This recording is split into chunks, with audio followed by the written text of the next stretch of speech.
क्या आपने कभी सोचा है कि जब किसी कहानी का अंत लगता है तभी उसकी असली शुरुआत होती है? हाँ दोस्तों, तुमसे तुम तक की कहानी में अब जो होने जा रहा है वह न सिर्फ आपको चौंका देगा बल्कि दिल को भी छू जाएगा। पिछली रात की पार्टी खत्म हो चुकी है, लेकिन आर्यवर्धन के मन में शांति नहीं है। सब कुछ थम जाने के बाद भी उसके दिल में बस एक ही ख्याल घूम रहा है, अनु कैसी होगी। उसकी आंखों में वही बेचैनी, वही अधूरापन है जो किसी अपने को खो देने के बाद महसूस होता है। वह खुद से कहता है, मुझे उसे देखना होगा, चाहे जो हो जाए। और बस इसी बेचैनी में वह तय करता है कि वह अनु से मिलने जाएगा। उधर सुबह की हल्की धूप जब अनु के चेहरे पर पड़ती है तो वह थोड़ी देर के लिए खोई खोई सी रहती है। उसके मन में कोई उलझन है, कोई ऐसा खालीपन जिसका जवाब उसके पास नहीं। वह अपने दिन की शुरुआत तो करती है, लेकिन उसे खुद नहीं पता कि वह इतने अजीब ढंग से क्यों बर्ताव कर रही है। जब वह घर से बाहर निकलती है और रास्ते में झींडे से मिलती है तो झींडे उसकी बदली हुई चाल और चेहरे की गंभीरता देखकर कुछ समझ नहीं पाता।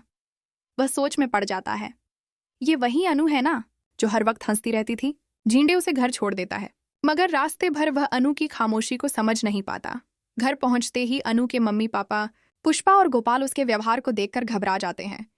वे सब सोचते हैं कि आखिर हुआ क्या है उनकी बेटी को। अनु के चेहरे पर न कोई मुस्कान है, न आंखों में वही चमक। लेकिन थोड़ी देर बाद जब अनु सामान्य होती है तो वह सबके सामने झुककर माफी मांगती है। वह कहती है, मुझे नहीं पता मुझसे क्या हो गया था, शायद तबीयत ठीक नहीं थी मम्मी। उसके शब्दों में मासूमियत है, लेकिन उसकी आंखों में कहीं गहराई में एक डर छिपा हुआ है, कुछ ऐसा जो खुद उसे भी याद नहीं। अब कहानी यहाँ से एक बड़ा मोड़ लेती है। दोस्तों, अनु को पिछले दिन की कोई बात याद ही नहीं रहती। उसे यह तक याद नहीं कि वह खुद को राजनंदिनी समझने लगी थी या आर्य के घर तक कैसे पहुंच गई थी। बस उसे इतना याद है कि वह फिर उस रहस्यमयी भिखारी से मिली थी जो हमेशा आर्य सर के बारे में अजीब बातें करता है। अब सवाल ये उठता है, आखिर वह भिखारी कौन है और क्यों हर बार अनु से टकरा जाता है जब आर्य किसी परेशानी में होता है। दूसरी ओर आर्यवर्धन का मन एक तूफान से गुजर रहा है। वह खुद से सवाल करता है, क्या अनु और अष्टमी के बीच कोई रिश्ता है? हर बार वही दिन, वही बेचैनी और वही सपने। आर्य को याद आता है कि राजनंदिनी के साथ भी कुछ भयानक अष्टमी के दिन ही हुआ था, और जब झींडे उसे बताता है कि अनु ने राजनंदिनी की फाइल देखते ही होश खो दिए थे तो आर्य और भी उलझ जाता है। उसे महसूस होता है जैसे ये सब किसी अदृश्य धागे से जुड़ा है, अनु, राजनंदिनी और वो अंधेरी रातें। अगले दिन सुबह आर्य खुद को रोक नहीं पाता। वह सीधा अनु के घर पहुंचता है। दरवाजा खुलते ही दोनों की नजरें मिलती हैं। कुछ पल के लिए वक्त जैसे रुक जाता है। अनु की आंखों में हैरानी के साथ एक हल्की सी मुस्कान झलकती है, जबकि आर्य के चेहरे पर राहत और सवाल दोनों हैं। वह देखता है कि अनु बिल्कुल सामान्य है, जैसे कुछ हुआ ही ना हो। आर्य धीरे से पूछता है, अनु, तुम कल रात मेरे घर के बाहर क्या कर रही थी? मैंने तुम्हें रोका भी था। ये सुनते ही अनु ठिठक जाती है। उसके चेहरे पर हल्की हैरानी फैल जाती है, लेकिन अगले ही पल वह सहज होकर कहती है, सर, आपने मुझे पार्टी में बुलाया था, इसलिए गई थी। Sorry sir. उसकी आवाज में सच्चाई है, पर उसके शब्दों में एक कमी भी, यादों की कमी। आर्य उसकी आंखों में देखता है, कुछ ढूंढता है, लेकिन उसे कुछ नहीं मिलता। उसके मन में कई सवाल उठते हैं। क्या वो झूठ बोल रही है या सच में उसे कुछ याद नहीं? लेकिन फिर उसकी मासूम मुस्कान देखकर आर्य का दिल पिघल जाता है। दूसरी तरफ शारदा देवी और मानसी के बीच भी घर में एक अहम बातचीत होती है। शारदा देवी सख्त आवाज में कहती हैं, मानसी, कल जो तुमने किया वो बिल्कुल गलत था। उनकी आंखों में निराशा साफ झलकती है। मानसी को अपनी गलती का एहसास होता है। वह सिर झुकाकर माफी मांग लेती है, और शायद उसी पल पहली बार वह समझती है कि सच्चाई को छिपाने से हालात नहीं बदलते बल्कि और बिगड़ जाते हैं। उधर ऑफिस में हर्षवर्धन मीटिंग के दौरान अनु के काम की तारीफ करता है। वह कहता है, she is the right person for this project. हमें उसके आइडियाज की जरूरत पड़ेगी। उसकी आवाज में विश्वास है, और यही बात किसी को बहुत चुभ जाती है, मीरा को। मीरा की आंखों में जलन की चिंगारी है। वह मन ही मन सोचती है, हर जगह सिर्फ अनु, हर किसी की जुबान पर उसी का नाम। आखिर ऐसा क्या है उसमें जो सबको दिखता है, मुझे नहीं? बस यहीं से मीरा का गुस्सा और ईर्ष्या अपने चरम पर पहुंच जाती है। वह ठान लेती है कि अब अनु को गिराकर ही चैन लेगी। उसके चेहरे पर एक ठंडी मुस्कान आती है और दिमाग में चलने लगती है एक और घटिया चाल। वह तय करती है कि वह अनु पर झूठे आरोप लगाएगी, उसे ऑफिस से निकाल देगी। अब असली सवाल यह है, क्या आर्यवर्धन फिर से अनु का साथ देगा? क्या इस बार भी वह सच को पहचान पाएगा, या मीरा की चाल कामयाब हो जाएगी? कहानी अब उस मोड़ पर पहुंच गई है जहां हर किरदार की असली पहचान खुलने वाली है। दोस्तों, अगर आप भी चाहते हैं कि आर्य हमेशा की तरह अनु का साथ दे और मीरा को उसकी औकात दिखाए, तो दिल से हाँ कहिए। क्योंकि तुमसे तुम तक की ये जंग अब सिर्फ रिश्तों की नहीं, सच्चाई और झूठ की भी है। और जो सच के साथ खड़ा होता है वही असली हीरो कहलाता है। कहानी यहीं खत्म नहीं होती, बल्कि यहीं से शुरू होती है अगला तूफान। कभी कभी जिंदगी में जो दिखता है वही सच नहीं होता, और तुमसे तुम तक की कहानी अब उसी मोड़ पर आ चुकी है जहां हर मुस्कान के पीछे एक राज छिपा है। आर्यवर्धन को तो बस यही लगता है कि सब ठीक है। अनु अब सामान्य है, ऑफिस में फिर से काम पर लौट आई है और उसका हंसता चेहरा सबको सुकून दे रहा है। लेकिन दोस्तों, यह सुकून बस सतह पर है, अंदर की गहराई में कुछ और ही उबल रहा है। मीरा, जो अब तक खुद को ऑफिस की सबसे समझदार और भरोसेमंद समझती थी, अनु की तारीफ सुनकर भीतर से टूट चुकी है। उसकी जलन अब सिर्फ ईर्ष्या नहीं रही, वह एक जुनून बन चुकी है। वह सोचती है, हर किसी की जुबान पर अनु का नाम, आर्य भी उसी के इर्द गिर्द घूमता है। नहीं, अब ये नहीं चलेगा। और बस इसी सोच से शुरू होती है उसकी नई साजिश। दूसरी ओर अनु अब भी अनजाने में कुछ अजीब अनुभव महसूस करती है। ऑफिस में कभी कभी जब वह आर्य को देखती है तो उसकी आंखों के सामने कोई पुराना चेहरा झिलमिलाता है, कोई जो उसे बहुत पहले जानता था, जैसे किसी और जन्म का रिश्ता हो। वह डर जाती है मगर कुछ कह नहीं पाती। आर्य जब उसके पास आता है तो वह सहज हो जाती है, लेकिन अंदर ही अंदर कुछ उसे विचलित करता रहता है। एक दिन ऑफिस में मीरा ने एक चाल चल दी। उसने जानबूझकर एक महत्वपूर्ण फाइल गुम कर दी और कुछ देर बाद हंगामा खड़ा कर दिया। ये प्रोजेक्ट फाइल कहाँ गई? उसने ऊंची आवाज में कहा। सब लोग इधर उधर देखने लगे और तभी उसने कहा, शायद अनु ने देखा होगा, क्योंकि कल रात यही फाइल उसके पास थी। सबकी नजर अनु पर गई। अनु हक्की बक्की रह गई। उसने कहा, नहीं मीरा मैम, मैंने तो बस।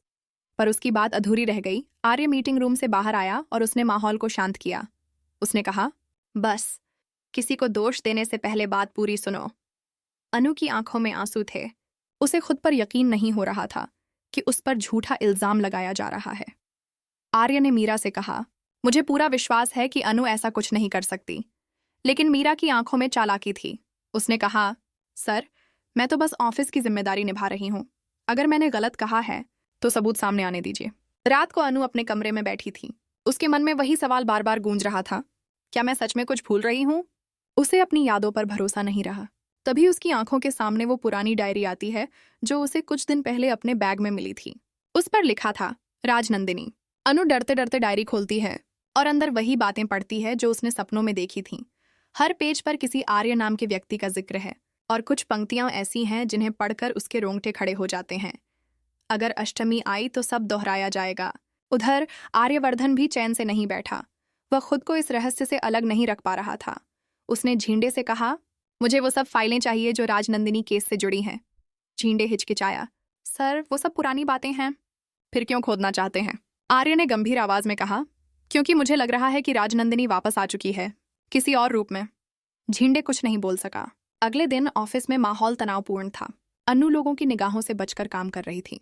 मीरा ने अपनी चाल का अगला कदम बढ़ाया। उसने किसी को गुप्त रूप से ईमेल भेजने को कहा जिसमें अनु पर कंपनी के डेटा लीक करने का आरोप था। शाम को जब मीटिंग में आर्य को वह मेल मिला तो उसका चेहरा सख्त हो गया। उसने मीरा की ओर देखा, जो दिखावटी चिंता के साथ बोली, सर देखिए, मैं तो कहती थी कुछ तो गड़बड़ है। आर्य ने कुछ नहीं कहा, बस शांत होकर अनु को बुलाया। वह आई, थोड़ी घबराई हुई। आर्य ने पूछा, अनु, ये ईमेल क्या है? अनु की आंखों में आंसू आ गए। उसने कहा, सर मुझ पर भरोसा कीजिए, मैंने ऐसा कुछ नहीं किया। उसकी आवाज कांप रही थी। कमरे में सन्नाटा छा गया। मीरा मन ही मन मुस्कुरा रही थी, लेकिन उसी पल आर्य ने कहा, मुझे तुम्हारी आंखों से झूठ पहचानना आता है अनु, और मैं देख सकता हूं कि तुम झूठ नहीं बोल रही। यह सुनते ही मीरा का चेहरा उतर गया। आर्य ने मीटिंग स्थगित कर दी और कहा, जब तक सच्चाई सामने नहीं आती किसी पर भी आरोप नहीं लगाया जाएगा। अनु ने धीरे से धन्यवाद कहा और चली गई। लेकिन उसके जाने के बाद आर्य के दिमाग में बस एक ही विचार घूमता रहा, कहीं ये सब राजनंदिनी की कहानी से जुड़ा तो नहीं। रात को आर्य अपने पुराने बंगले गया, वही जगह जहां राजनंदिनी की आखिरी रात बीती थी। दीवारों पर अब भी वही तस्वीरें थीं, वही हवा, वही सन्नाटा, जैसे वक्त ने खुद को वहीं रोक लिया हो। अचानक उसकी नज़र उस पुराने शीशे पर पड़ी जहां किसी ने उंगलियों से लिखा था, वो लौट आई है। आर्य का दिल तेजी से धड़कने लगा। उसने आवाज दी, राजनंदिनी, लेकिन जवाब में बस हवा की सरसराहट थी। तभी पीछे से एक हल्की सी परछाई गुजरी और वह पलटकर देखने लगा, मगर वहां कोई नहीं था। वह समझ गया कि अब कुछ बड़ा होने वाला है। अगले दिन ऑफिस में सब नॉर्मल दिखाने की कोशिश कर रहे थे, लेकिन मीरा को चैन नहीं था। उसने अनु की मेज पर एक पेन ड्राइव रख दी जिसमें वही डिलीट की हुई फाइलें थीं। उसका मकसद साफ था, जब आईटी टीम जांच करेगी तो फाइलें अनु की डेस्क से मिलेंगी और फिर उसे दोषी ठहराया जाएगा। लेकिन किस्मत को कुछ और ही मंजूर था। आर्य ने खुद अपनी जांच शुरू की और सीसीटीवी फुटेज मंगवाया। जब उसने वीडियो देखा तो सच्चाई सामने आ गई। मीरा खुद फाइल रख रही थी। आर्य के चेहरे पर गुस्सा और दुख दोनों थे। उसने सोचा, मीरा इतनी गिर सकती है? अगले दिन उसने मीटिंग बुलाई। सबके सामने स्क्रीन पर वो वीडियो चलाया गया। ऑफिस में सन्नाटा छा गया। मीरा के चेहरे का रंग उड़ गया। आर्य ने कहा, जिसे अपनी काबिलियत पर भरोसा नहीं होता वो दूसरों को गिराने की कोशिश करता है। मीरा चुप रही। अनु की आंखों में राहत के आंसू थे। उसने आर्य की ओर देखा और पहली बार उसे महसूस हुआ कि सच्चाई चाहे जितनी देर से आए, आती जरूर है, लेकिन कहानी यहीं खत्म नहीं होती। दोस्तों, जब अनु उस शाम घर लौटती है तो उसकी नज़र फिर उसी भिखारी पर पड़ती है। इस बार वो मुस्कुराता है और कहता है, कहा था ना बेटी, सब कुछ फिर से दोहराया जाएगा। अनु डर जाती है। वह भागकर घर जाती है और कमरे का दरवाज़ा बंद कर लेती है। उसके दिमाग में आवाज़ गूंजती रहती है, वो लौट आई है, वो लौट आई है। उस रात अनु को फिर वही सपना आता है। वह एक महल में है, दर्पण के सामने खड़ी है और उसके पीछे एक और चेहरा है, वही जो आर्यवर्धन जैसा दिखता है, लेकिन उसकी आंखों में अंधकार है। सपना इतना सच्चा लगता है कि वह चौंक कर उठ जाती है। उसके माथे पर पसीना है और उसके होंठों पर सिर्फ 2 शब्द, राजनंदिनी। दूसरी ओर आर्य को भी उसी रात एक पुराना सपना सताता है। उसे दिखता है कि कोई उसे पुकार रहा है। आर्य, आवाज वही है जो कभी राजनंदिनी की थी। वह जागता है, मगर उसके मन में सवालों का तूफान है। क्या अनु वाकई राजनंदिनी का पुनर्जन्म है या कोई और शक्ति काम कर रही है? अब कहानी एक नए रहस्य की ओर बढ़ रही है। सच और झूठ की रेखा धुंधली पड़ चुकी है और जो भी जवाब आर्य ढूंढने जा रहा है वो उसके अतीत और वर्तमान दोनों को बदलने वाला है। दोस्तों, अब जो आगे होने वाला है वो शायद इस सीरियल का सबसे बड़ा ट्विस्ट होगा, क्योंकि अब सिर्फ प्यार या ईर्ष्या की नहीं, आत्माओं और अधूरी कहानियों की जंग शुरू होने वाली है।